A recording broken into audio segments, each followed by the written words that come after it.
Have you been told that you have a weak nose? Or maybe you came to that conclusion yourself. Maybe you think you are incapable of discerning any aromas or any smell in a glass of wine because you have this deficiency. Well, let me ask you a question first. Can you taste the difference between strawberry jam and peanut butter when you eat your peanut butter and jam sandwich? If yes, there is nothing wrong with your sense of smell.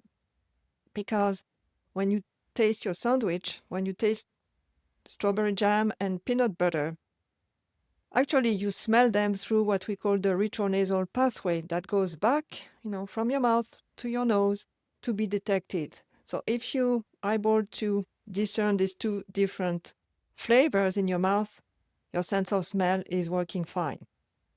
Unless you have had a concussion or a head injury that has severed your olfactory nerve, you should be fine. And that's the good news. Because what people think when they have a weak nose, it's not a hardware problem, it's a software problem. Yes, many of my wine students come to me complaining, well, Isabelle, I have a weak nose, I cannot smell anything, I cannot discern the wine aromas. They really believe they have a physiological deficiency preventing them from discerning these different scents in their glass of wine. But the real problem is that they haven't learned to smell. They haven't learned to discern aromas. The sense of smell is one of the most forgotten sense among the 5 that we have at our disposal. We don't use it, every day, so we haven't really learned to pay attention. We haven't really learned to build our sensory repertoires of aromas and flavors of the familiar scents that surround us. So it's not a hardware problem, like your sensory equipment is working. It's how we interpret what we are sensing. So by the end of this video, you will understand why training your nose is essential to become the discerning wine tasters you're aspiring to be, and so that you can overcome this weak nose syndrome. Hi, I'm Dr. Isabelle Lesschaeve. I'm not a sommelier, I'm a wine sensory scientist, a wine tasting coach if you prefer, with over 30 years of experience working in the food and wine industry, as a researcher and as a program leader. I spent my career working with tasting panels, people that have trained from being an average discerning person to people who are very confident in describing precisely and with confidence what they smell, what they taste, what they experience when they evaluate a product. And I've seen, people going from, I smell this wine is kind of fruity, to, yes, I can detect the lemon rind and some passion fruit in this Sauvignon Blanc. So I know exactly how to help you build a rich and diverse sensory repertoire. So when you smell and taste a glass of wine, you're able to describe to your friends, what you like or don't like in this wine.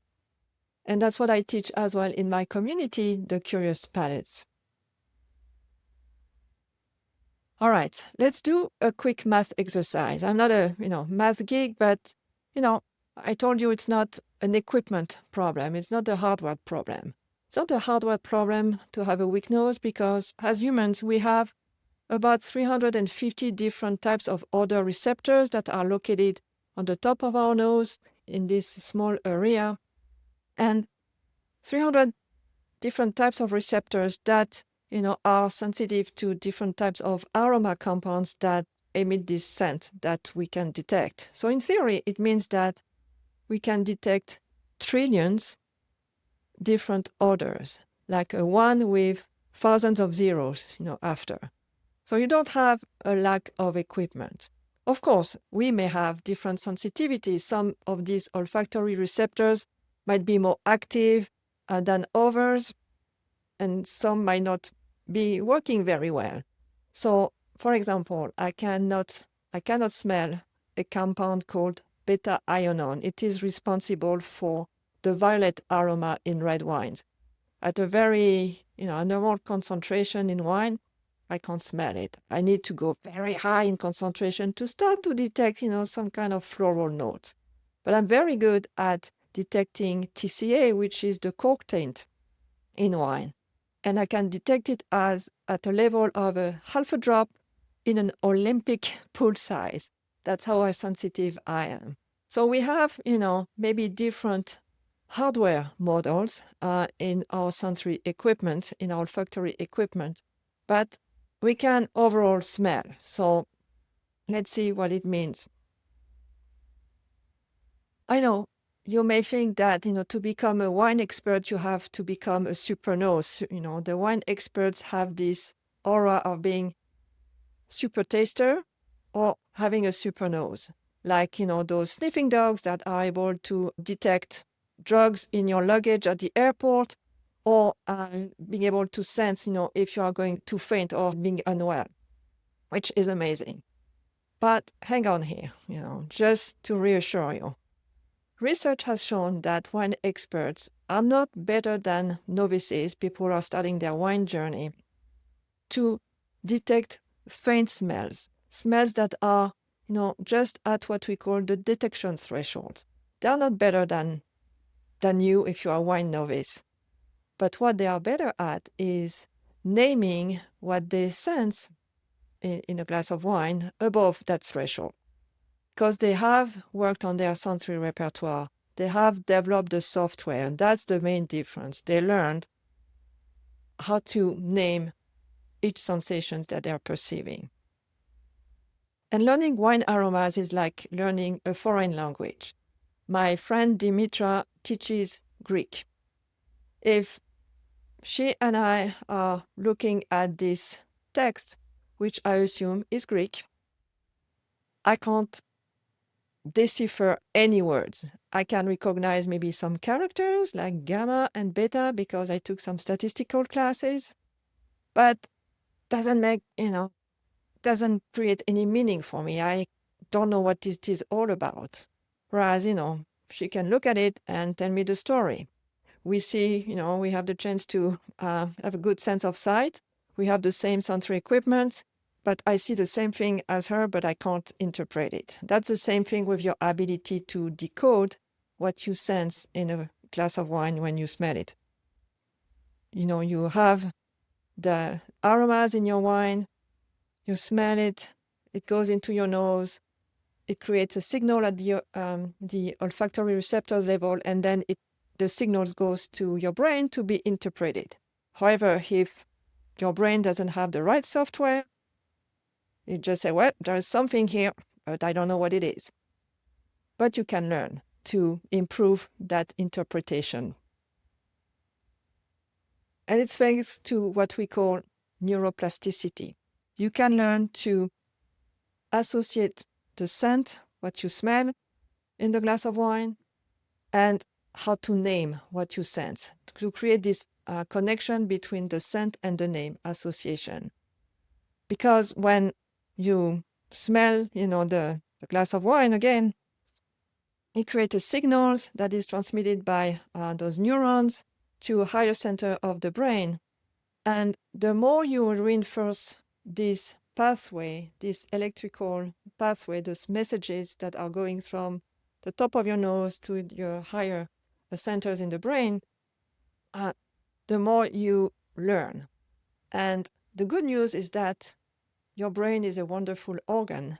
You can create new pathways, new neural, highways that goes from your nose to your brain. And even at any age, it is happening. So it's not like this ability decreases with aging. It's there. So take advantage of it. You can learn, you can create this neural pathway between what you sense and how to name what you sense. And unfortunately, it takes some tragedy for human beings to realize what they have lost. Many people lost their sense of smell completely or temporarily during the COVID pandemic. It happens also with head injury. And to recover, those patients are taken through what we call a smell training. And this smell training is very simple, but it needs to be consistent and repetitive. Every day they smell 2 or 3 odors, in small jars, and twice a day they smell it, and it reinforces, the activity between these two regions, what you sense and how to interpret it. What is amazing is that after 3 months, I know 3 months is a long time, but after 3 months, the smell training, was effective, and most people have recovered their ability to smell. Another amazing feature is with this patient who had lost this ability to smell when the doctors were doing MRI scans. They showed that after training, this simple twice-a-day training for 3 months, the olfactory bulb, the center of the smell function in the brain, had increased in volume, showing that it became more active. There were more connections being made. So this is amazing. Imagine, if smell training does that to people who have suffered from a disease that temporarily inconvenienced them and they couldn't smell anything. Imagine what smell training can do for healthy nose like yours. And during the pandemic, I became interested in this paper by Sophie Tampere and her colleagues from the University of Bordeaux. Like everybody else, when professionals had lost their sense of smell during the pandemic, there was panic everywhere, That was their instrument to work to evaluate wine. So this group put together this paper from studies they had done before the pandemic, showing how you can recover your olfactory sensitivity through smell training. So they conducted an experiment to show how smell training was effective. So they worked with people who hadn't really lost their sense of smell, but had very weak sensitivities to certain common aromas in wine. So they undertook smell training with these different aromas, smelling in those jars several times a day. And then they did a measurement. They did what we call a detection threshold measurement, measuring their sensitivity to one particular compound, which was 1-octane 3-ol, the compound responsible for the mushroom aroma in wine or earthiness in wine. And the results are shown on this graph. On the x-axis, you see the log of the concentration, and on the y-axis, the percentage of accurate detection. And what this graph shows is that before training, the detection threshold were very high, meaning that it took a lot of concentration of 1-octane 3-ol to be detected against a neutral medium like water. They couldn't make the difference between water and the mushroom aroma until they reached that high level of concentration. But after training, the detection threshold got lower, meaning that people became more sensitive, were able to detect the mushroom aroma at a lower concentration. What they did as well is this mental imagery training. So imagine you have lost temporarily your sense of smell after a viral infection. Going through this exercise with actual scent doesn't make sense, so to speak. It cannot be very effective. But they came up with this mental imagery training. While people were incapacitated with their sense of smell, they asked them twice a day to imagine smelling a particular scent. This is nutmeg. It could be lemon, whatever you have at your home. So people were encouraged to even have the physical product in their hand and smelling, even if they couldn't detect anything, just the act of smelling and visualizing what they were smelling, the product, or even trying to remember what it smelled like, was sufficient enough to increase their sensitivity to that mushroom aroma when they did the same measurement as above. So it's just amazing. You don't need to have the physical presence of the scent to improve your sensitivity by smell training. So after reading this paper, I was very excited, and I shared with my subscribers this resource describing all the instruction for the mental imagery training and the other smelling exercise. So I will put a link in the show notes below so that you can also download it if you know anybody who might be interested or might be in need of this type of training. But you might wonder, is it possible that just thinking of an order of a product that you start, improving your ability to detect different odors later on? And I came across this interesting discovery, this notion of concept neurons higher in our brain centers. There was this fascinating study about a group of epileptic patients who accepted to have their brain activity monitored, for a few days during different exercises that the team of Dr. Morman at the University of Bonn in Germany conducted. And what they demonstrated, it just blew my mind, is that when people were smelling an actual scent, let's say a rose, they were firing up a certain pathway in the brain, normal. But when they were just seeing the name, the same pathway was fired, meaning you didn't need to have the actual scent to really activate the center of identification of the odor. It was activated in your brain.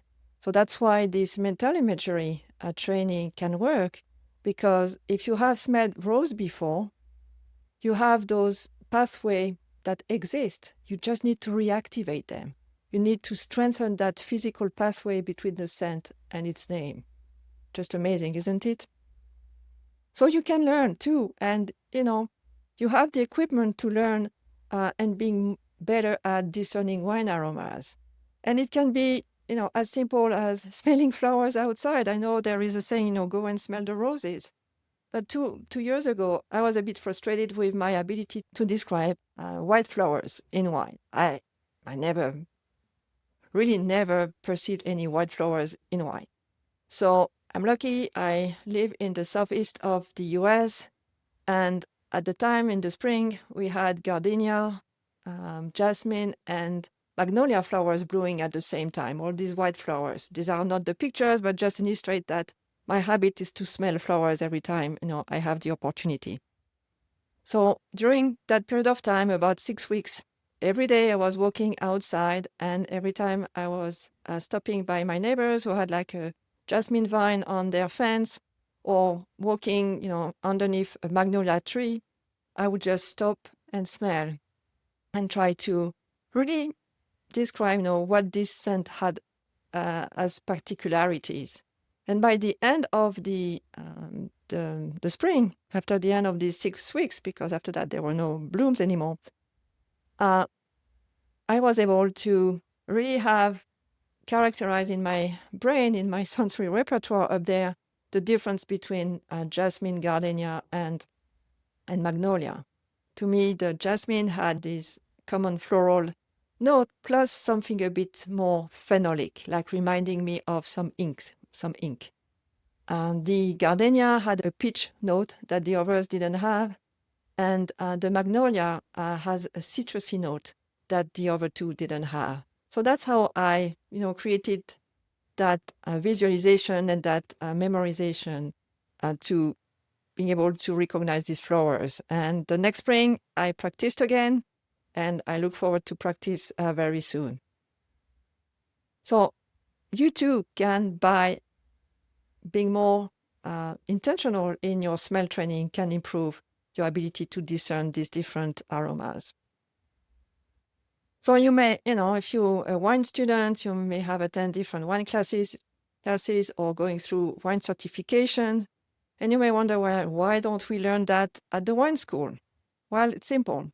The purpose of traditional wine education is to expand your knowledge about wine regions, what make them unique, and give you some wines from these regions or grape varieties to to taste, the difference. The thing is that they don't teach you how to use your sensory equipment and your sensory software and develop your sensory software to appreciate those nuances. That's why you need to go through some sensory training. Of course, they are good people. They give you advice. So, for example, one of my students, Steve, was told to smell at least 37 different wine styles. It was kind of a challenge run by a wine influencer. And he told me that after wine number 10, 11, it was very confusing. Of course, he didn't smell and taste the wine all at once. Every week he was going through, a different set of wine. But when you don't know what you're looking for, when you don't know how to pay attention to those nuances, it's very, ineffective and quite disheartening, to be honest. Of course, people will tell you, go into your pantry and smell spices and other ingredients when you cook. Great advice. I give it, to my students as well. But there is a world outside of your pantry that, those aromas are maybe in your garage, maybe, outside in your garden, that you need to pay attention as well. My student Amy did something quite interesting for her study group. She created this, what I would call aroma standards, different containers. I think there were about 20. Her study group was meeting to practice with a particular wine style.